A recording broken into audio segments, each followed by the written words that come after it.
ஹே ஆர்மேஸ் அன்யோங் எல்லாம் எப்படியா இருக்கீங்க? ஹோப் எல்லாம் நல்லா இருப்பீங்கன்னு நம்புகிறேன். நம்ம இப்போ என்ன பார்க்க போகிறோம்னா ஜங்குக்கோட எஃப்எஃப் டார்க் மாஃபியா எபிசோட் 5 தாண்டா பார்க்க போகிறோம். இட்ஸ் ஜஸ்ட் ஃபேன் ஃபிக்ஷனல் ஸ்டோரிடா, please don't addict the story. வாங்க இப்போ நம்ம ஸ்ட்ரைட்டாக ஸ்டோரிக்குள்ளே போயிடலாம்.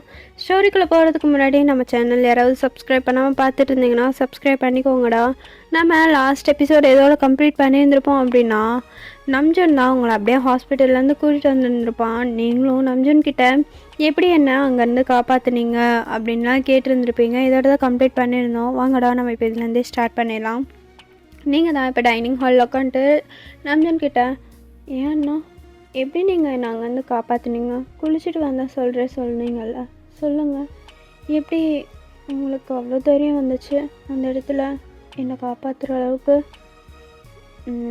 அதுவாடா தங்கச்சிம்மா, ஆக்சுவலாக ஜெமினோட கார் அந்த ஏரியாக்குள்ளே என்ட்ரன்ஸ்லேயே நான் பார்த்துட்டேன். சரி, அந்த கார் ஒரு ஓரமாக நிற்கும்போது நானும் என்ன நினச்சேன்னா, அவனுக்கு ஏதோ கால் வந்திருக்கோம், ஓரமாக நிறுத்துறான்னு நினச்சேன். அப்புறம் கார்கிட்ட வர வர ஒரு மாதிரி டவுட்டாகவே இருந்துச்சு. ஏன்னா ஜிமினோட முகம் கொஞ்சம் பயத்தில் இருந்துச்சு. அவனோட ஃபேஸ், அவன் சின்ன வயசுலேருந்து என் கூட வளர்ந்தவன் தான். ஸோ அவனோட ஃபேஸ் ரியாக்ஷனே எனக்கு சொல்லிடும் அவன் எதையாவது மறைக்கிறானா என்ன பண்ணுறாங்கிறத. கரெக்டாக கார்கிட்ட இங்கே வந்ததும் அந்த கிளாஸ் ரிங் ஓப்பன் பண்ணப்பே ஜங்குக்கோட பர்ஃப்யூம் ஸ்மெல் நல்லா வந்துச்சு. ஆனால் ஜிமன் என்கிட்ட இத்தனை நாளாக சொன்னது, நான் ஜங்குக் கூட சேர்றது இல்லைடா, அவன் எங்கே இருக்கான் என்ன பண்ணுறானே எனக்கு தெரியாது அப்படின்னு தான் சொன்னான். ஜங்குக்கோட ஸ்மெல் வந்தப்போ ஒரு மாதிரி டவுட் வந்துச்சு. அண்ட் அதோட ஜிமன் எனக்கு ஒரு 3 டேஸ்க்கு முன்னாடியே கால் பண்ணியிருந்தான். கால் பண்ணி, நான் இப்படி லீவு மச்சான், ஹாஸ்பிட்டல் போகிறதில்ல, பிகாஸ் எனக்கு கொஞ்ச நாள் ஃப்ரீயாக இருக்கணும்னு தோணுது, ஒரு 1 மந்த் லீவ் கேட்டிருக்கேன் அப்படின்னு சொன்னான். ஆனால் சேம் டைம் அதே இடத்துல ஜிமன் எனக்கு ஆப்ரேஷன் இருக்குது, நான் போகணும்னு சொன்னப்போ கன்ஃபார்ம் பண்ணேன். சரின்னு சொல்லிட்டு அந்த காரையும் போக விட்டு பார்த்தப்ப கடைசியில் உன்னோட ட்ரெஸ் என் கண்ணுக்கு நல்லா தெரிஞ்சுது. அந்த டோர் லாக் ஆகும்போது உன் ட்ரெஸ் கொஞ்சம் வெளியே இருந்துச்சு. எனக்கு அந்த ட்ரெஸ்ஸை பார்த்ததுமே ஞாபகம் வந்துச்சு, அது நான் 9க்கு எடுத்து கொடுத்த அதே ட்ரெஸ் அப்படின்னு சொல்ல. நீங்களும் அப்புறம் நீங்கள் அப்பயே கண்டுபிடிச்சிட்டிங்களா?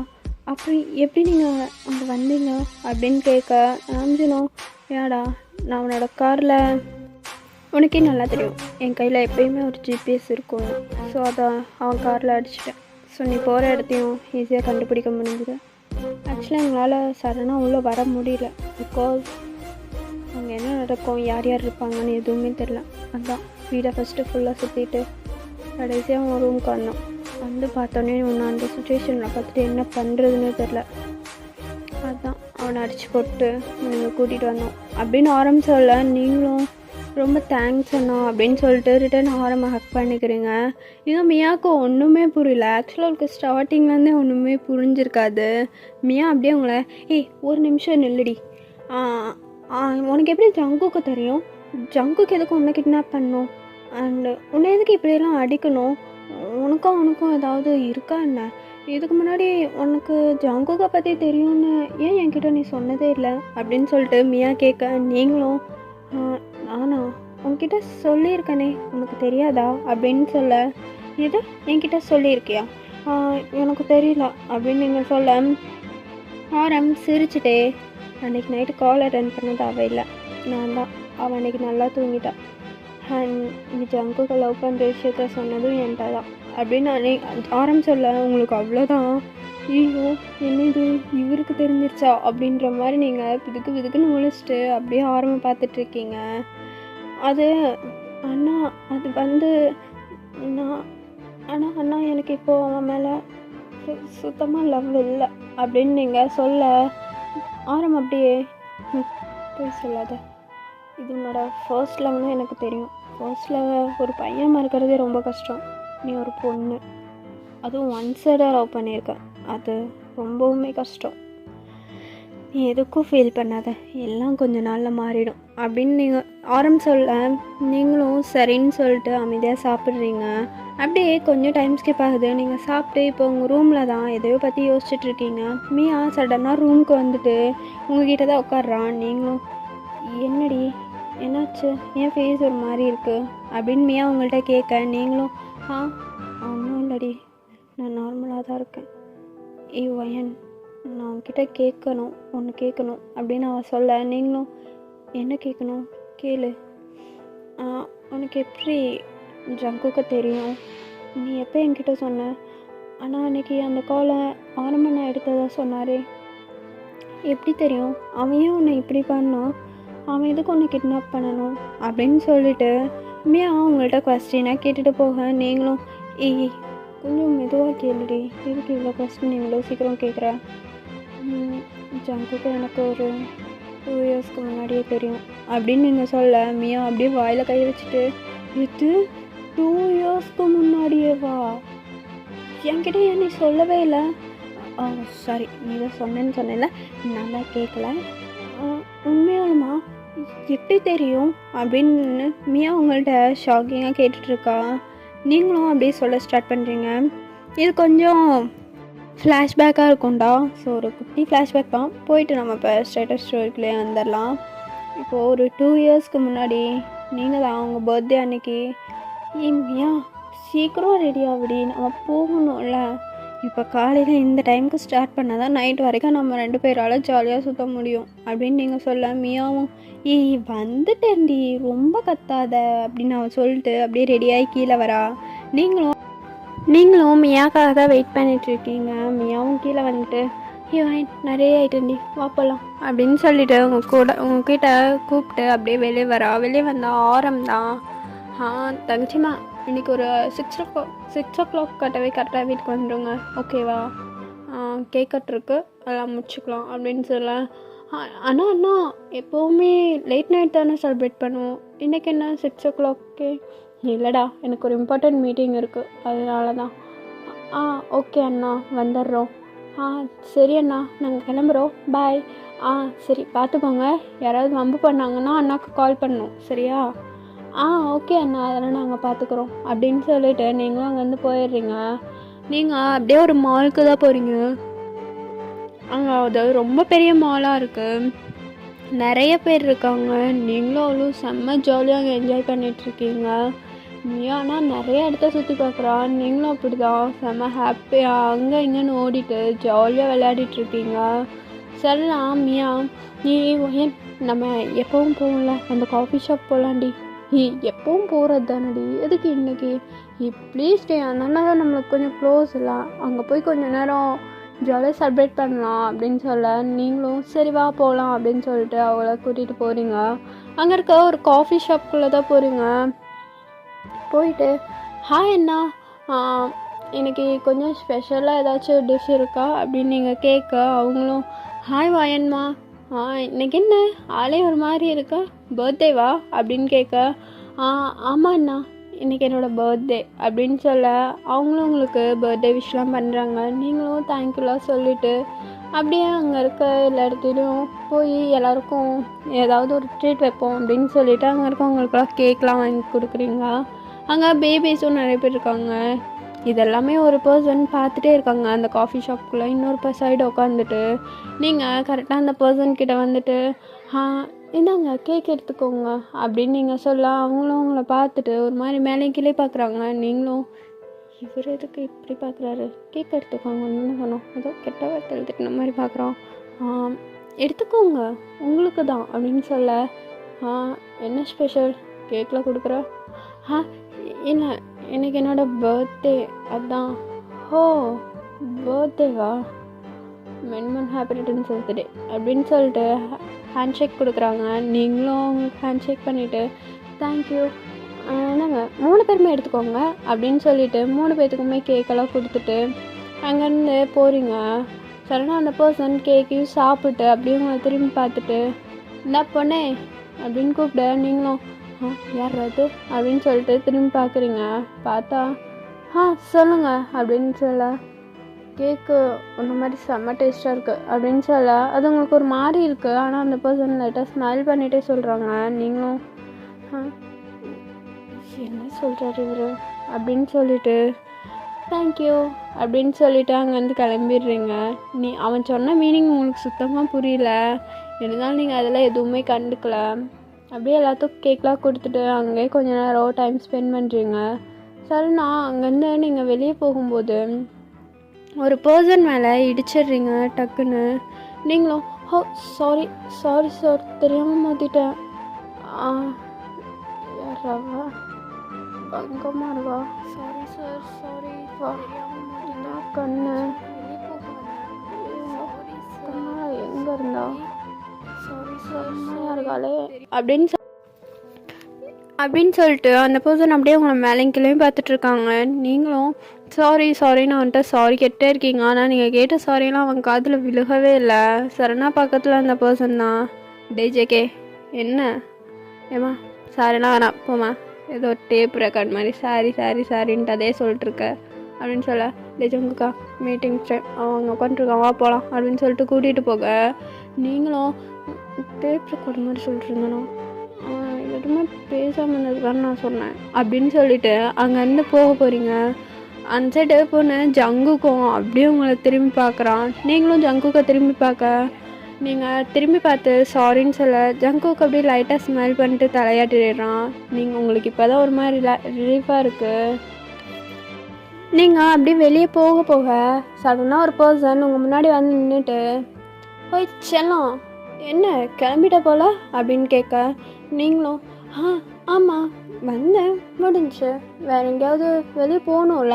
ஆக்சுவலாக என் ஃப்ரெண்ட் ரொம்ப நேரமாக வெளியே நின்றுட்டுருக்கா, நான் போகணும், இப்போ போனனாலே கத்துவா, கொஞ்சம் நடந்துக்கோங்க அப்படின்னு சொல்லிட்டு நீங்கள் போக போகிறீங்க. ரிட்டன் அந்த பர்சன் எங்கே போகிற இங்கே வா இங்கே நில்லு அப்படின்னு சொல்லிட்டு உங்களை கூப்பிட்டு நிறுத்துகிறான். நீங்கள் யார்ட்டையும் பேசிகிட்டு இருக்கிறத ஜங்குக்கும் பார்க்குறான். சரி தெரிஞ்சவன் போல் இருக்கு அப்படின்னு சொல்லிட்டு சைலண்ட்டா அவன் வந்த வேலையை பார்க்கலான்னு உட்காந்துட்ருக்கான் ஒரு டேபிளில். அந்த பர்சன் உங்கள்கிட்ட எங்கே போகிறேன் நின்று பார்க்கலாம் கேட்கலாம் கொடுத்த நான் உனக்கு கிஃப்ட்டு கொடுக்கணும்ல அப்படின்னு அந்த பர்சன் உங்கள்கிட்ட கேட்க, நீங்களும் நீங்கள் யார் எனக்கு கிஃப்டெல்லாம் கொடுக்க? ஆக்சுவலாக எனக்கு கிஃப்டெல்லாம் வேண்டாம், ஆல்ரெடி டைம் ஆச்சு. என் அண்ணன் எனக்கு 6 மணி வரைக்கும் தான் டைமே கொடுத்துருக்கான். நான் வீட்டுக்கு போகணும், நவருங்க, அதுக்குள்ளே நான் ஊரெல்லாம் சுற்றி பார்க்கணும் அப்படின்னு சொல்லிட்டு நீங்கள் வெளியே போக ராகேஷ் டக்குன்னு உங்கள் கையை பிடிச்சி இழுத்துட்டு, நான் யாரா? நான் ரோமியோன்னு வச்சுக்கோ, ஏன் இங்கே இருக்க எல்லா பொண்ணுங்களுக்கும் நான் தான் மாமா புரியுதா அப்படின்னு சொல்ல, நீங்களும் இது மாமாவா? நீங்கள் யாராக வேணா இருங்க, நான் போகிறேன் என்ன விடுங்க அப்படின்னு சொல்லிட்டு நீங்கள் மறுபடியும் போக போகிறீங்க. ராகேஷ் டக்குன்னு உங்களை இழுத்து முன்னாடி நிற்க வச்சுட்டு, எங்கடி போகிறேன்? சொன்னே இருக்கான் போகிறேன்ட்டுருக்க அப்படின்னு சொல்லிட்டு உங்கள் கையை டைட்டாக ஹோல்ட் பண்ணுறான். உங்களுக்கு அது செம்மையாக வலிக்குது. சார் என்ன பண்ணுறீங்க, என் கையை விடுங்க அப்படின்னு சொல்ல, பர்த்டே அன்றைக்கி அள வைக்கக்கூடாது பேபி கேர்ள், நீ அமைதியாக இப்போ நான் சொல்கிற இடத்துக்கு வந்தேன்னா இல்லை ஸ்மூத்தாக இருக்கும், அப்புறம் நான் வரமாட்டேன் என்னாலாம் முடியாது அப்படின்னு அடம் பிடிச்சின்னு வச்சுக்கோயேன், உனக்கு தான் ப்ராப்ளம் அப்படின்னு சொல்லிட்டு ராகேஷ் உங்கள் கையை பிடிச்சிட்ருக்கான். அவங்க ஐஸ்லேருந்து டக்குன்னு டியர்ஸ் வருது.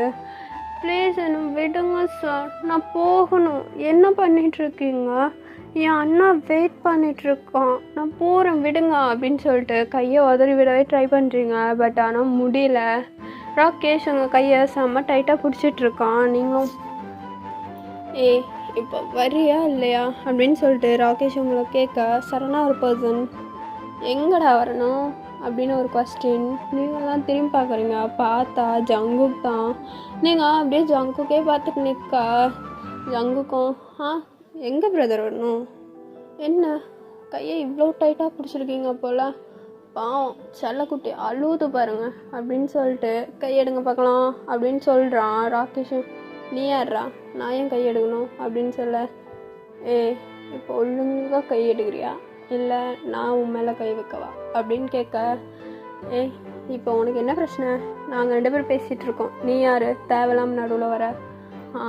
இவன் வெளியே போகும்போது நீ ஏன் நடுவில் வந்தியோ, அதுக்கு தான் நானும் வரேன், மொத்த கையெடு அப்படின்னு சொல்ல, என்ன வாய் ஓவராக பேசிகிட்ருக்கு, இதுதான் உன் ஆள் மாதிரி பேசுகிற, எல்லாம் ஒருத்தி தானே, உடனே வந்துடுவானுங்களே எல்லோரும், அதை பார்க்குறேன் பொண்ணை பார்த்துக்கிறேன்ட்டு ஒழுங்காக போய்ட்டு உன் வேலையை மட்டும் பார்க்குறப்ப வெளியே பாரு, என்கிட்ட வச்சுக்கிட்ட அப்புறம் சந்தி சிரிச்சு மாப்பிள்ள அப்படின்னு சொல்லிட்டு ராகேஷ் ஜங்குக்கை பார்த்து சொல்ல, ஜங்குக்கும் லைட்டாக ஸ்மெல் பண்ணிட்டு, எது என் வேலையை பார்க்கணுமா?